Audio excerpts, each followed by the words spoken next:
A gray wall wakes up covered in color. Neighbors celebrate it. Someone photographs it and shares it. Months later, a construction notice appears in that same doorway. Later still, rents next door have climbed by a third. The sequence repeats in so many neighborhoods that it stops looking like coincidence. First comes the fresh paint. Then come the funds. The question holding this video together is simple and uncomfortable. Does street art beautify a neighborhood, or does it prepare it for someone else to buy? Nobody signs that intention. Nobody hands out instructions. And still the pattern shows up again and again, with the same choreography and the same ending.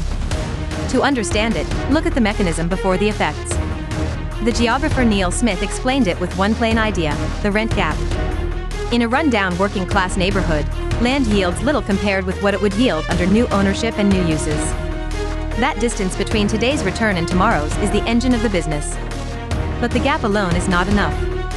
Someone has to prove the neighborhood is livable, desirable, safe for a new public. Someone has to translate stigma into character. That is where culture enters.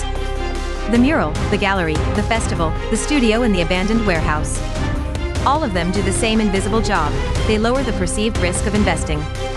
The sociologist Sharon Zukin described that operation while studying old industrial workshops turned into artist housing. What she identified was an economy of authenticity. Artists look for low rents, high ceilings and surroundings that do not feel manufactured. By moving in, they produce exactly what the market cannot manufacture on its own: local truth, mixture, texture, visible history. That story carries a price.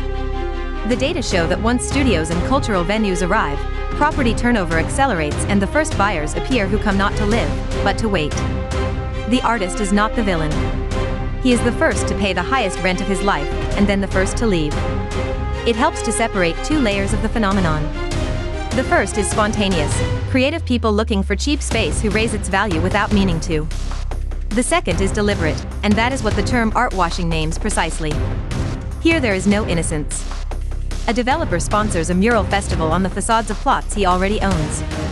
A city labels a declining industrial estate a creative district before rezoning it. A gallery opens in a warehouse and works as an undercover sales office for the development to come. Culture then functions as an advance image campaign. It cleans the neighborhood's record, softens the operation, and turns displacement into something that resembles good news. The best documented case happened in East Los Angeles. In a working-class, largely Latino neighborhood, several commercial galleries appeared along the industrial edge.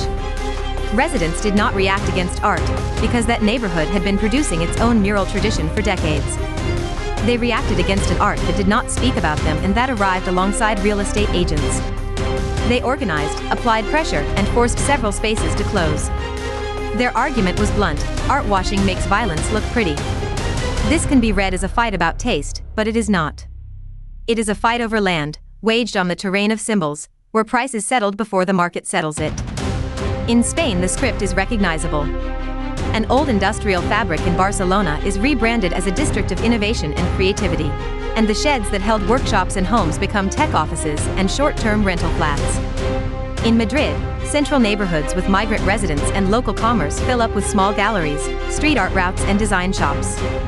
The artist Rogelio Lopez Cuenca has spent years pointing out how a city's cultural brand is built by erasing the real city underneath it. The mural documents a neighborhood at the exact moment that neighborhood stops existing. It becomes its own funeral monument, painted with the best of intentions.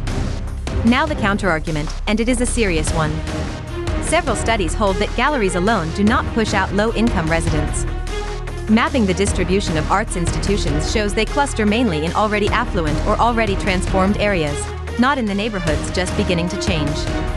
On that reading, art would not be the cause but a late indicator of a process already driven by heavier forces: housing scarcity, tourism, financial investment, land policy. Blaming the mural would mean confusing the thermometer with the fever. The objection is legitimate and it forces us to lower the volume of the accusation. Art does not fire the starting gun on its own. It can still be argued that the objection does not close the case. Even if art is not the first cause, it performs a precise function inside the chain. It shortens the timeline, reduces resistance, and supplies the legitimacy capital cannot buy directly.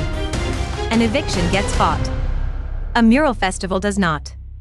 And that is the real political problem, which belongs to rules rather than to artists. A neighborhood can receive culture without losing its people, but only where rent regulation, sufficient public housing and protection for local shops already exist. Without that, any cultural program becomes a tool of revaluation, whether its author wants it or not. So return to the opening question. Does street art beautify a neighborhood or prepare it? The honest answer is that it does both, and the difference is decided not by the mural but by the framework around it. The same color on the same wall means opposite things depending on who owns the land and what protection tenants hold.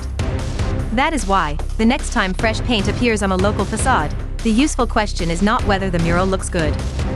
The useful question is who paid for the paint, who owns that wall, and who will still be living in front of it 5 years from now.